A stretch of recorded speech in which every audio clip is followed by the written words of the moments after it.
If this video pushes you to become 1% better today, subscribe because I upload powerful motivational speeches every week. I'm really good about being accountable about, okay, you need to be better here, you need to be better here, you need to overcome this, overcome that, and I do a good job of doing that. You talk about performance without a purpose. What's that?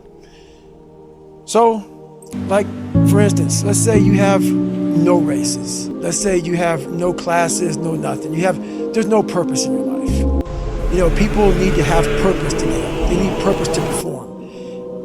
You need to get to a point in your life where there's nothing on the docket. There's no 5K. There's no I'm going to get into school to be this or that and still perform to the highest level. Because what people don't get is one day that thing's going to come up.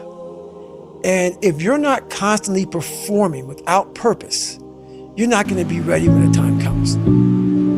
It's this magical thing, purpose, that we're all looking for. But what's funny about it all is that we need these things to perform. But we don't take a second to realize the purpose is always there. The purpose never leaves us because the very purpose is you. You are always the purpose. There may be another purpose, like being a SEAL or going to college or whatever, but the main purpose in life is you. So if you wake up in the morning and you don't want to do something, you don't care enough about yourself.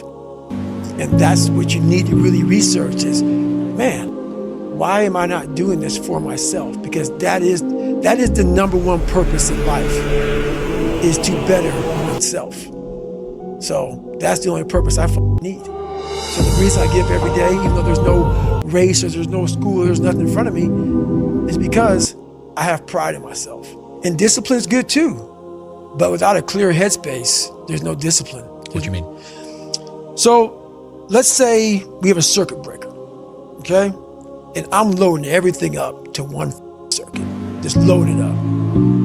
It's gonna blow. And once that thing blows, man, the circuit's all up. You gotta have each thing plugged into the right spot, like a crowded garage. You can't put anything in it. Once your brain is crowded, discipline is great, motivation is great, but if you can't fit in your brain because it's all cluttered with there's no discipline. You may have it sometimes when it fits in that crowded garage of your mind, but you don't have the consistency that you need to have with that discipline. Believe in yourself beyond, without a doubt. Believe in yourself. Don't rely on anybody to believe in you. Don't rely on anybody to push you or make you better. Believe in yourself and only yourself, and allow that human being to make you a better person. You know what I'm thinking about right now? I got to wake up tomorrow and do the same shit again. I got to leave this interview and go stretch out for 2.5 hours. I hate that shit. I'm constantly callousing over my victim's mentality that I once had growing up. Every day you have to do this shit. Because why? When you stop doing it, you don't just maintain it. If you stop shooting a gun, you're not gonna be a great shot if you pick a gun up a year from now. The only way to keep from getting rusty is to constantly owe that machine. The machine is this. You gotta keep challenging it every day. It feels good to talk about that shit, man. It actually makes you feel good, makes you feel proud, all that shit. But guess what happens? That alarm clock goes off at 4 a.m. to train. I don't want to be a SEAL today, or I don't want to be whatever today. I'll start tomorrow. And that's the usual pattern of people's lives. That's why I talk about clearing out the mind. Until you really want to do something, you're always going to be a talker. You always going to run your mouth. So many of us come from these small places in our mind that we're not willing to think outside of only what we've seen. Our mind works in such a small compartment. And one thing I was able to do was to dream. Many people, but don't make dreams you can master. But I was able to dream outside those 4 walls of that small town. And until you're able to really put yourself into that dream, but don't make dreams your master, that's where you truly become what you're destined to become. What do you mean, don't make dreams your master? A lot of people sit back and they dream about being a sports figure, or dream about being a SEAL, or dream about being an astronaut, and all it is a dream. They don't put the work behind the dream. That dream has become their master. When you become the master of your dream is when you say, I want to go be a Navy SEAL, and you say, okay, I'm going to lose 106 pounds in less than 3 months. The dream was the one thing I thought about, and the dream was now gone. Now, what comes in, the dream goes away, and the laundry list of details and tasks come up. Gotta do this, gotta do this, gotta do this, gotta do this. That's when you become the master of your dream. So, a lot of people out there dreaming. Anything that makes me feel that fear feeling is gonna get overcome. You go do it. It's gonna get conquered. That's almost like fear is my ultimate guide. Where you're supposed to be of where I'm supposed to be going. Yeah. It's my ultimate guide. I started with very small goals. You know, it wasn't like I went out there and, well, I started out real big, and I realized that the big goals were just crushing me, you know, because they weren't happening fast enough. And I had to start making big things very small. And I had to take a lot of pride and a lot of satisfaction from the fact that, you know, I had to lose 106 pounds in like less than 3 months. Wow. Which was an impossible task for anybody to do. So instead of looking at 106 pounds, man, I was happy to lose a pound. I was happy to run a quarter mile. That's once again going back to the roots. Going back to who I am, how I became who I am today. And it comes back from hard work. It comes back from having that very minimalistic mindset. And when you're out there, man, and you're 43, and I've accomplished a lot of shit, you're out there with some 20-year-old kids, and you're nobody again. Being nobody, there's a lot of power in being nobody. There's a lot of power from going to scratch again and going back out there, picking up a Pulaski and just digging fire line. You're just another guy on the line, digging a fire line. And no one, there's no text message. There's no, my God, David, can you sign my book? No, get out there. It's like being in Army Ranger School again, where all the titles are removed. And that's exactly what it is, man. And I've always lived that lifestyle. I always talk about living day one, week one. I started day one, week one of Buds so many times. And when you hear that, your heart just crumbles like, day one, week one again, man. I can go through all that again. Like I said, it became my new norm. And I found so much growth in that day one, week one mentality. But what I did wrong, I tried to put that mentality on a lot of people, and they don't want it. When I started this journey out years ago, it's about, I just want to learn to read. So now I'm at a place now where I see the possibilities of the human potential. What are we capable of is the conversation now. The conversation now is, how can I now talk to people in a way they can understand the message that I have for so many people. So that's the new conversation now, is that you are constantly evolving. You never stay, either you're getting better or you're getting worse, you're not staying the same. So for me, I have to constantly be getting better. I have to constantly be evolving my message. So I'm constantly thinking in the quietness of my mind. That's a key point too. The world is so fast-paced. The world is so noisy. So my conversation now a lot of times is, my God, slow down. The world can take you here, be there, be everywhere. And I lose myself sometimes. So I catch myself in the airport, I catch myself in the plane where I'm writing stuff down. Okay, remember this, remember that. And I'm going, hey, hang on a second, Goggins. What got you here? This isn't what got you here. Slow down. Go back to the quiet place of that dirty mirror in that $7 a month place you used to live in. That's where you grew. So that's what I'm constantly reminding myself, go back to your roots. Now, I'm not saying go back to hell.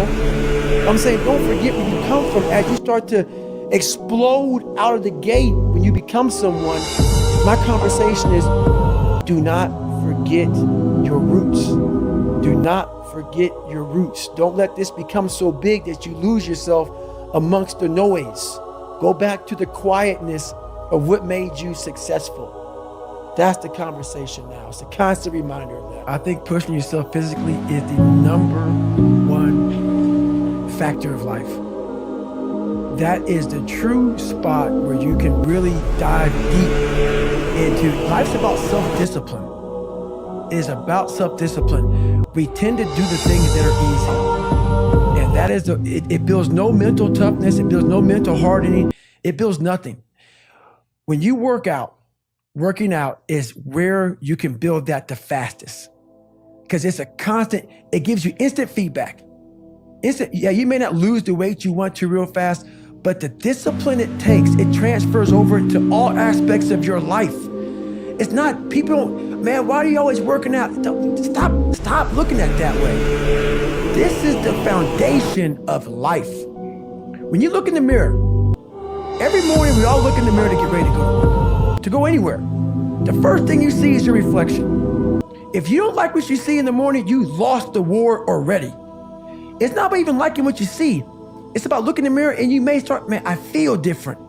That reflection is not everything. It's a feeling you're supposed to get. So you have to, in life, once you leave your house, the war begins. In your house, you have some control. And that reflection in the mirror, you have to control that reflection in the mirror. That's how you start your day. If you leave your house feeling like, okay, I can fight. I've established the mentality to fight. And all that comes from working out. It's not just from, you can't find that in the office. You have to want it. You have to want to be better. And it starts off with, you have to have pride in yourself. You have to have pride in yourself. You have to have, there's something about you, whether it's your last name, whether it's just the smallest thing. You have to be proud of yourself. And if you have no pride in yourself,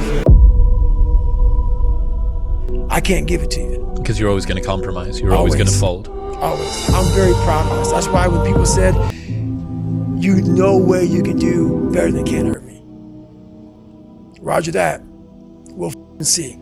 It's that pride that wakes you up. Now I'm not talking about bad pride.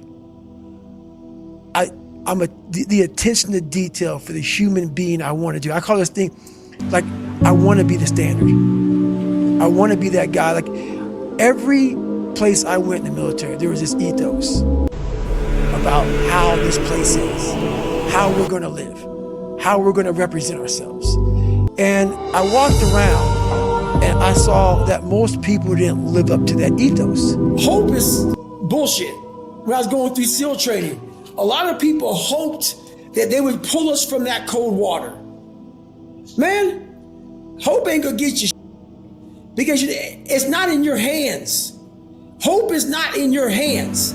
You can't control hope, man. You can't. It's just hopefully this thing happens. But when you get belief, when you start to create belief, and belief isn't like an after-school special. Most people think, oh man, like your mom and dad, you need to believe in yourself. Sesame Street, when I was growing up and shit, you need to believe in yourself. That's not the belief I'm talking about. It's the belief that you harness through hard work and dedication. And it's something that you know what you are capable of because you've gone there several times in those dark times. So my belief, why I kept on going back to Navy SEAL training and going back to all these different things, not because I hoped training would get easier. It's because I believed I could make it. Through the training I put myself through, I just wasn't doing and executing as I should. And I knew that. It was all on me. So then when I put that belief into work and that hard work came to fruition, everything happened for me. The human mind is the most amazing thing ever. That's insane. And everybody has a limit, but find it first. You I haven't found it. It's pretty crazy. It's crazy. I think you found will. it yet. I find it at times, but what happens is I then figure out how to get around it, through it, above it, climb over it. So those limits, I'm always, that's what I said, I taught myself how to fail. I'm always skirting on that limit of okay, I'm there. Okay, I failed. That was right.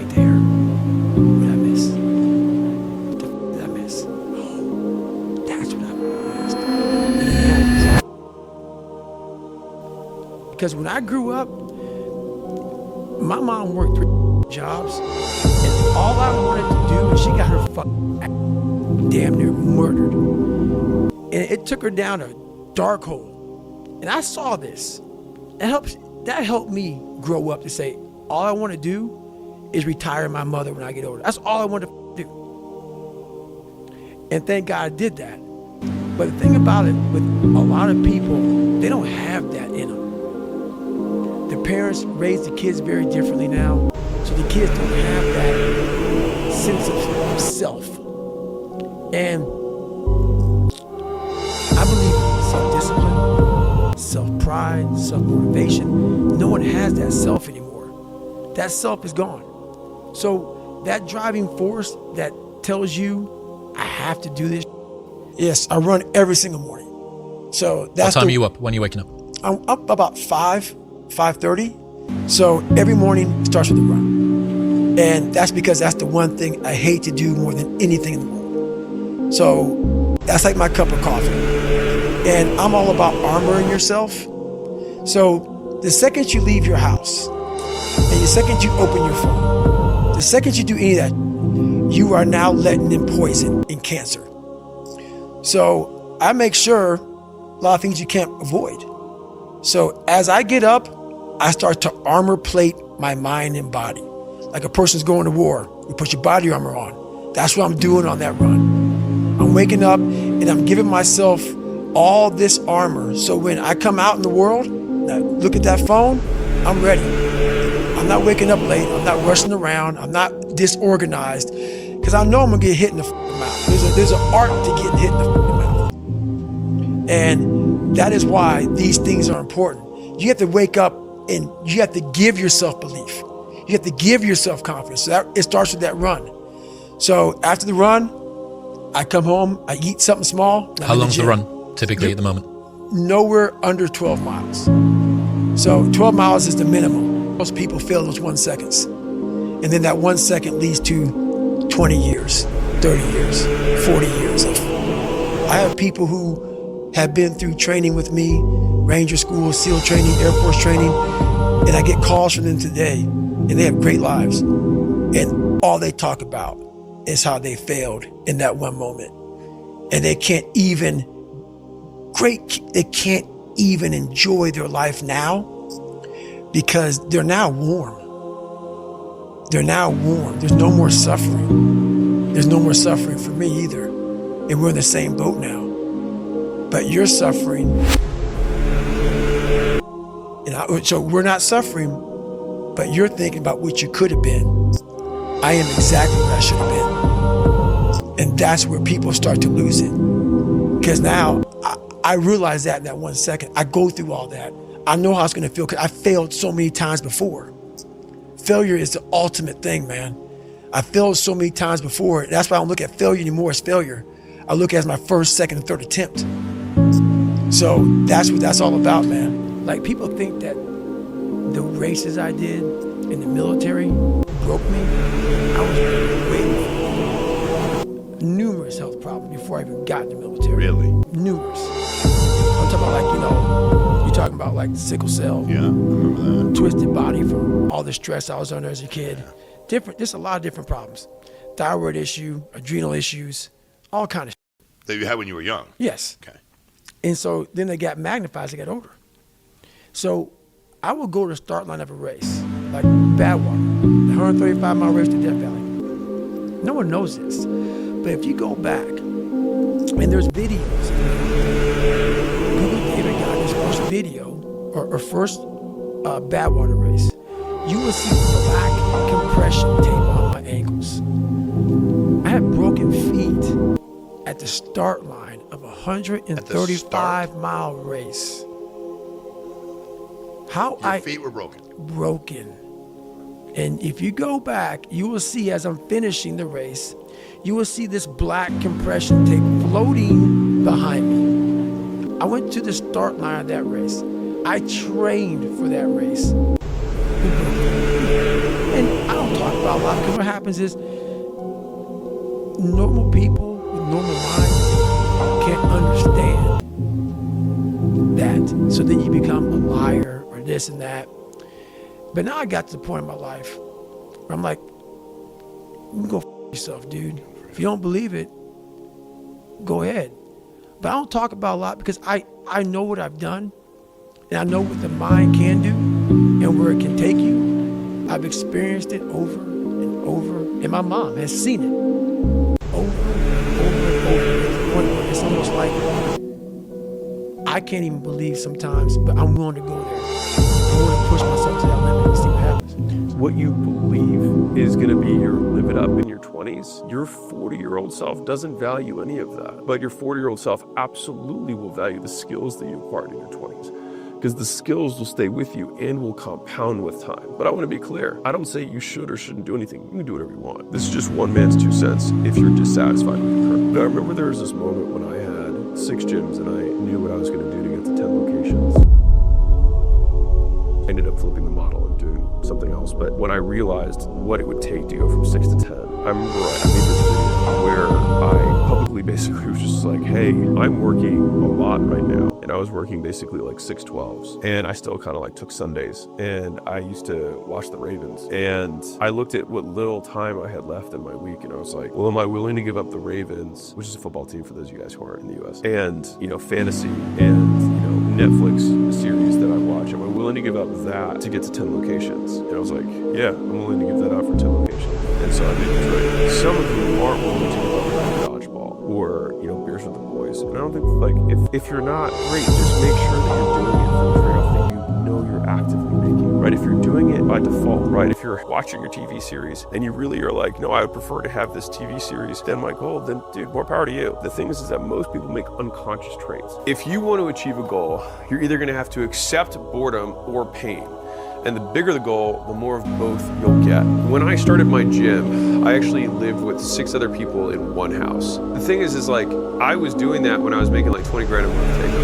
There's always trade-offs. And the trade-off for me of living in that condition was that I could invest in the dream and build the business that I had at the time. Now I could look back because I ended up losing everything, a few years later. You get this negative cycle of like, all of that suffering was for nothing. But it wasn't for nothing because I learned all these skills along the way. You also can't operate from the perspective of like, I might lose it all in the future, which means everything that I do today is not worth anything. Because like, you're gonna lose 100% of everything the moment you die. So trying to say that you might lose something in the future is a reason not to do something is ridiculous. You're gonna lose everything at some point. You cannot wish for both strong character and an easy life because the price of one is the other. When I think about pain, I think about what thing am I paying for right now? And is that thing something that I want? And if so, it reframes the pain as the price of the thing that I want. One of the things for people who are not where they want to be is that they have pain, like oodles of pain. And I remember when I was starting out, I was looking for passion. I was looking for purpose. I was like, I just want to find something that I'm motivated by. But it's the cat and the cheese. It's like we're looking for cheese, but we have all these cat behind us, and all we have to do is look and remember that they're behind us and chasing us. And so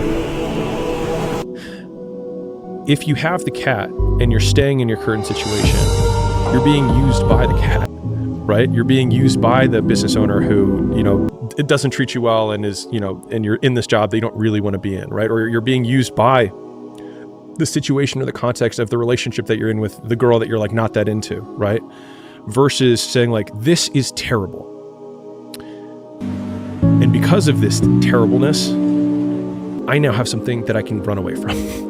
And then like, rather than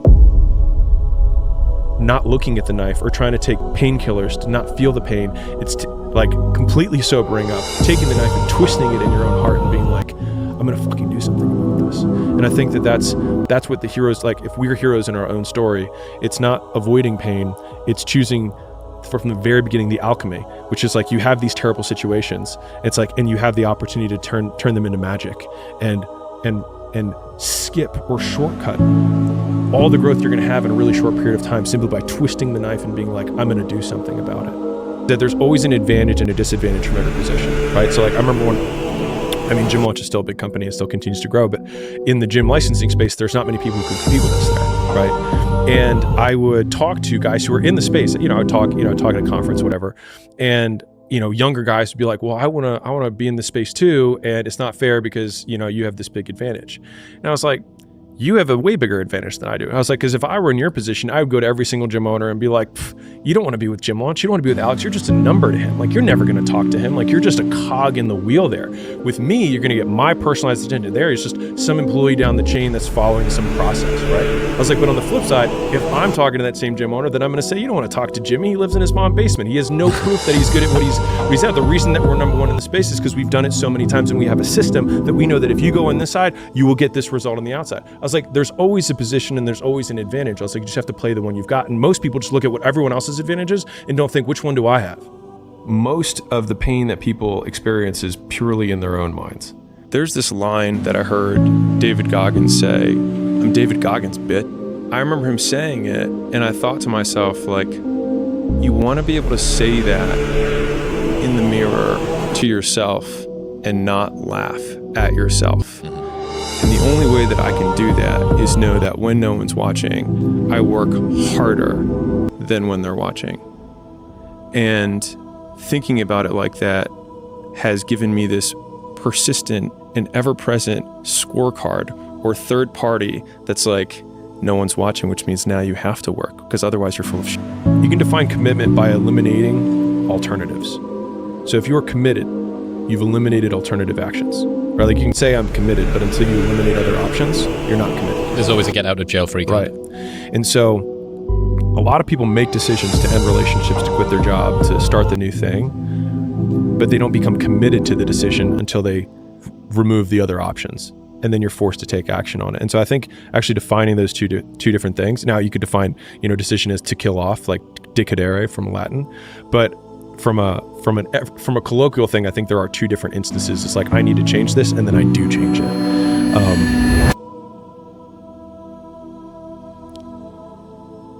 And the making the decision is when it becomes a commitment. You can say, you know what? You are right. Your dad kicked the shit out of your whole life, and you don't have any confidence because you're a piece of shit every day. You're right. But in order to be rich, you need to let that go. Because every day you say that I'm not successful because of this, it means because this now owns you. And for me personally, that realization that the thing that I hated most in the world, the things that I blamed for why my life wasn't the way it was, I was there. And just realizing that made me angry. But through that anger, I was able to say, well, f*** them. Like, I will succeed despite the fact that my dad said this or my mom said this. Despite that, despite the fact that the chips are stacked against me, I will still win. The bigger your goals, the more pain you're going to endure, whether you want to or not. It's the price. And if you can endure 4 times more pain than someone else, I don't actually think that it feels 4 times more painful. I think it feels the same level of pain, but you have this padding that makes it feel worth it. Give a man a purpose and the ability to achieve it, and he will crawl over broken glass with a smile. That broken glass, like, how can you have a smile during the pain? It's because of what the pain itself represents. Champions are broken. We're like, huh.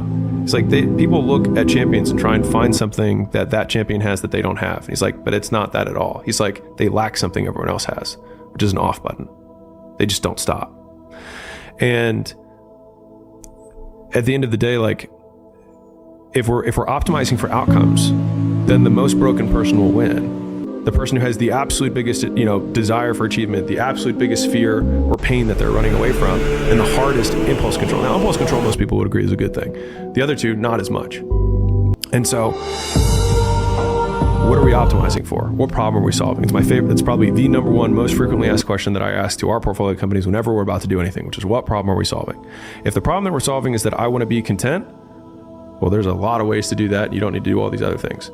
If the problem you're solving is that you want to be the richest man in the world, well, you're going to have a lot of superiority complex, you're going to have a lot of crippling insecurity, and you're going to have a lot of impulse control, and you're going to have to wait a long time. There was a guy, friend of a friend, successful entrepreneur, and he got really bad cancer, like super bad, really fast, right? And I think he lost his trachea, some other stuff, and they thought he was going to die. He ended up making it.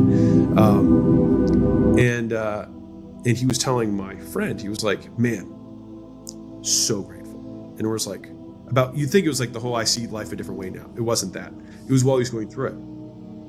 And his reasoning was, how cool is it that I get to live this part of the human experience? experience. He's like, so many people don't get to live this. Like, I get to know what it's like to have cancer. Like, so many people live their whole lives and then die, not knowing what cancer is. I get to know them. And I just thought about that as like a very interesting frame. It's like, whether it's bankruptcy or jail, like even the depths of human suffering, and some people who are still going through that trauma, I'm not saying that, like, I'm not justifying it. It's just a frame on like, being human is the rainy and the sunny days. Like, you can't skip weather. And so I think like embracing the totality of the experience can give you gratitude for what feels locally like a low point. But most of the defining moments in our life, broken leg, then he doesn't have to go to war, right? When you expand the timelines, those are the things that frame us. If you want patience, then you're not gonna get things quickly. If you want to have endurance, it's like you have to be able to tolerate suffering, right? If you want to be wise, it's like you're gonna have to get burned, and you're gonna have to learn the value of judgment. And sometimes that means you're going to get betrayed in order to learn that pattern. And so it's like we lament the price tag for the things that we want. And I think that, at least for me, my ultimate, long-term goal is just to become the person that the best version of me, right? And I think that in order for that to happen, I will have to go through pain.